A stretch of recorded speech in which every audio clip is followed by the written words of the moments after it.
Hola amigos, en este problema haremos un pequeño análisis de un cuerpo que se mueve en línea recta pero con aceleración variable. Y para poder resolverlo, invocaremos las relaciones entre las cantidades posición, velocidad instantánea, aceleración instantánea, y también dado el problema que vamos a resolver, usaremos la derivada de la potencia enésima de una variable. Este material lo pueden encontrar en las tarjetas que aparecen en la esquina superior derecha. Y el problema nos dice, el movimiento de una partícula está definido por la relación x de t igual a 12t al cubo menos 18t cuadrado más 2t más 5, donde x se mide en metros y t en segundos. Determine la posición y la velocidad de la partícula cuando la aceleración de esta es nula. Ok, lo primero que vamos a hacer es ver la información que nos determina el problema, y esto lo vamos a poner aquí en nuestra sección de datos. Con esto vamos a pensar en cómo ideamos un plan de trabajo para llegar desde la información que nosotros conocemos hasta llegar al resultado que nosotros buscamos. Lo que nos dice es que tenemos la posición de la partícula dada por esta expresión, que es 12t al cubo menos 18t cuadrado más 2t más 2. Esto es la posición de la partícula, así que eso es información conocida. Lo vamos a agregar acá. Aunque no voy a poner la expresión completa, sabemos qué es lo que está acá arriba. Lo otro que me entrega, en realidad, es información en un instante, que es donde yo tengo que buscar otra información, otros datos. Ya porque nos dice determinar la posición y la velocidad de la partícula cuando su aceleración es nula. Así que ahí ya tengo algo más de información. Que la aceleración en algún instante que por ahora no conozco, le voy a poner t', va a ser cero. Ahora bien, ¿cómo con esta información puedo determinar el instante en que la aceleración es nula?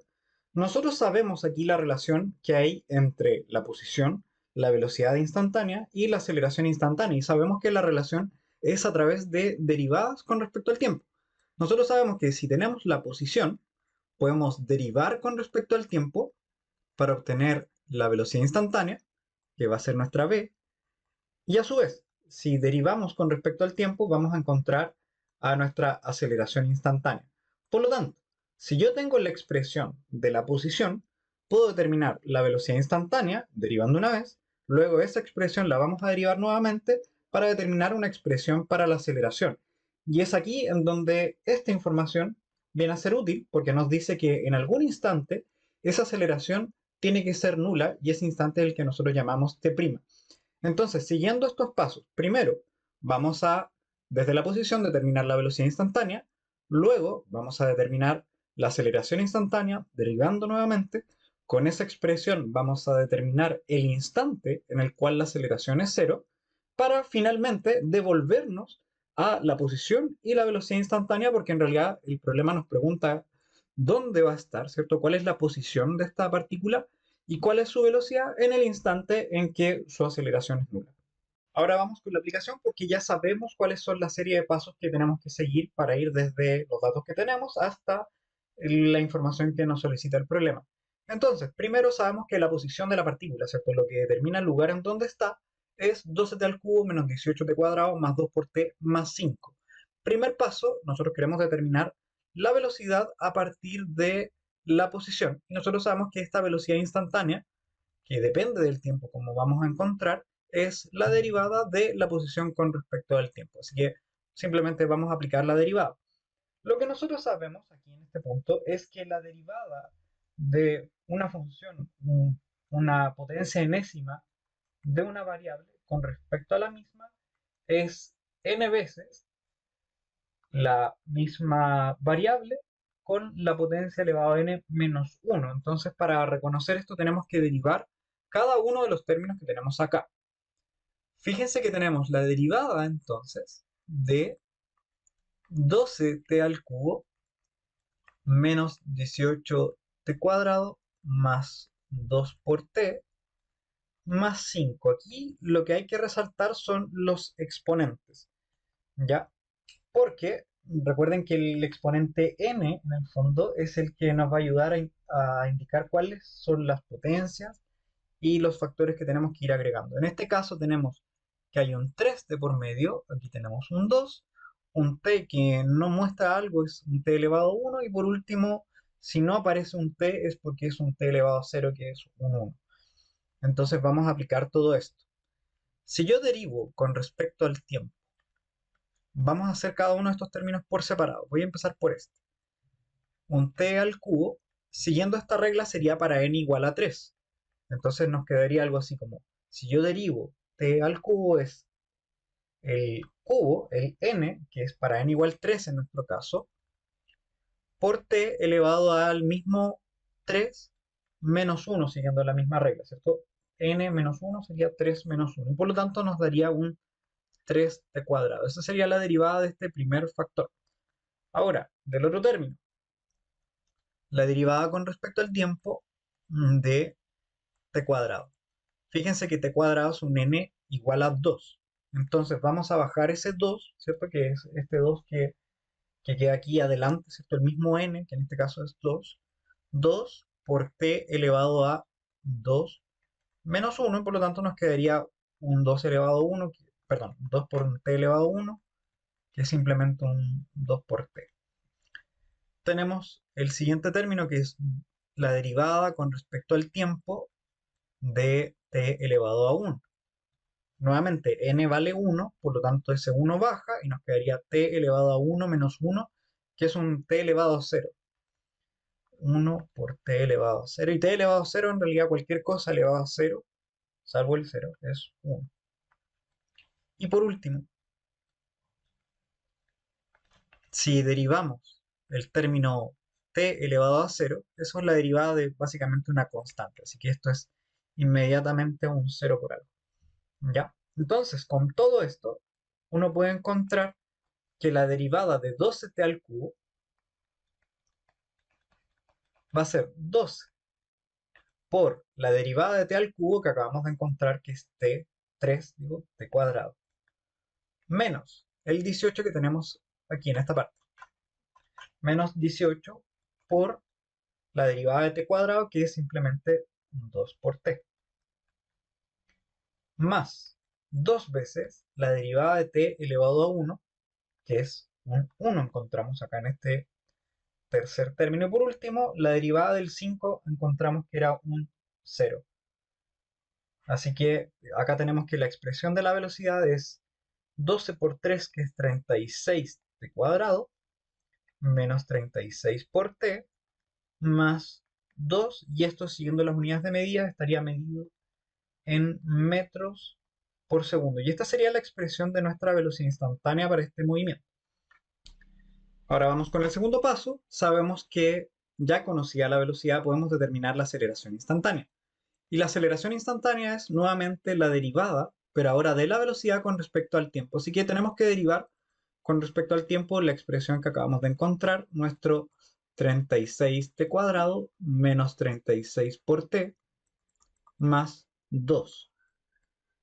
Ahora, siguiendo la misma idea, ya sabemos que la derivada de t cuadrado es simplemente 2t, la derivada de t elevado a 1 es 1 simplemente, y la derivada de este término constante va a ser 0.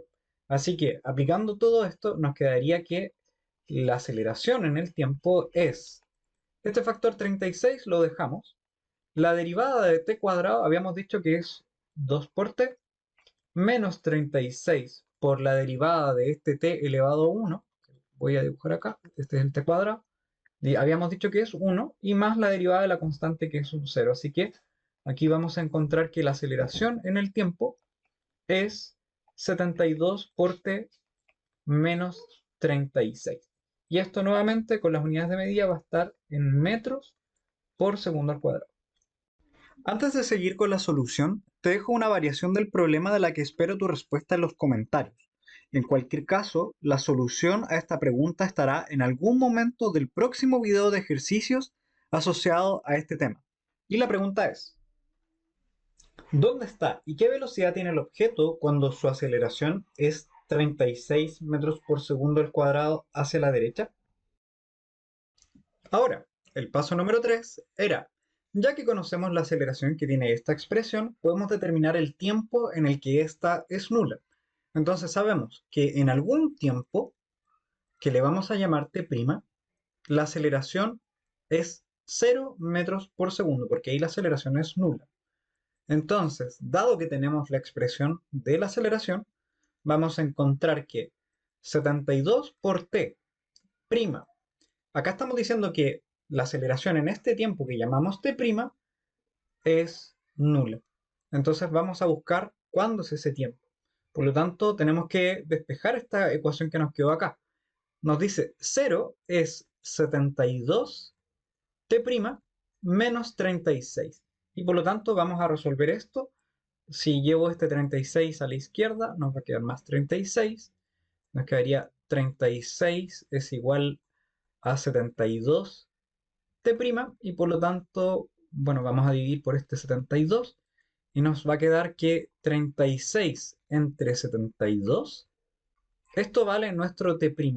Y bueno, si lo ponemos en la calculadora nos va a quedar exactamente que esto es 0,5, un medio. ¿Ya? O sea, que el tiempo en el cual la aceleración es nula es 0,5 segundos. Y ahora estamos determinando justamente el instante en el cual la aceleración es nula y con esto podemos ir al paso número 4. ¿Qué nos decía el paso número 4? Simplemente, ya que conocemos el tiempo en el cual la aceleración es nula, vamos a determinar el lugar en donde está, ¿cierto? La posición en este instante y la velocidad que tiene. Por lo tanto, vamos a evaluar la posición en ese instante para determinar el lugar en donde está. Así que vamos a tomar la expresión, que es 12t al cubo, ¿cierto? Y ese tiempo dijimos que eran nuestros 0,5 segundos porque en este tiempo la aceleración es nula. Así que sería 12 por 0,5 al cubo menos 18 por el tiempo que es 0,5, que lo vamos a elevar al cuadrado, más 2 por el tiempo que vale 0,5 y más 5. Así que si evaluamos esto nos va a quedar 12, 6, 3, esto es 1,5 menos 4,5 más 1 y más 5. Entonces nos quedaría 6 menos 3, nos daría 3 metros. ¿Qué nos indica todo esto? Fíjense que nos dice 3 metros y esto es positivo. O sea, que si pensamos que el movimiento está en el eje X y que el eje X positivo es hacia la derecha, negativo hacia la izquierda, tendríamos que con respecto al observador, justo el objeto tiene aceleración nula cuando está a 3 metros hacia la derecha de nuestro observador. Siguiendo la misma idea, vamos a determinar la velocidad en el instante en el cual la aceleración es nula, que eran nuestros 0,5 segundos. Así que simplemente vamos a tomar nuestra velocidad instantánea, que ya sabemos la expresión es 36 por t cuadrado. El tiempo, no olvidemos que estamos reemplazando por 0,5, lo vamos a elevar al cuadrado, menos 36 por el tiempo, que nuevamente es 0,5, más 2. Entonces aquí nos queda 18, nos queda un 9, menos 18 más 2. Entonces nos quedaría que la velocidad en este instante es de menos 7 metros por segundo. Y nuevamente esto nos indica algo. Ese menos, dado que es la velocidad, nos habla de que el objeto se está moviendo a 7 metros por segundo, pero con el signo menos hacia la izquierda entonces. Y con eso entonces tendríamos la respuesta a este problema. Bueno, aquí por último tenemos el gráfico del movimiento. En el gráfico de la izquierda arriba vemos cómo uno lo vería horizontalmente. El segundo gráfico es el gráfico de posición versus tiempo. El tercero es de velocidad versus tiempo. Por último, tenemos el gráfico de aceleración versus tiempo. Y aquí podemos chequear justamente lo que acabamos de calcular. Que por ejemplo, a los 0,5 segundos está en este lugar, que su velocidad es menos 7. Bueno, es lo que podemos determinar por acá. Y justamente aquí que la aceleración es de 0 metros por segundo al cuadrado cuando está en ese instante.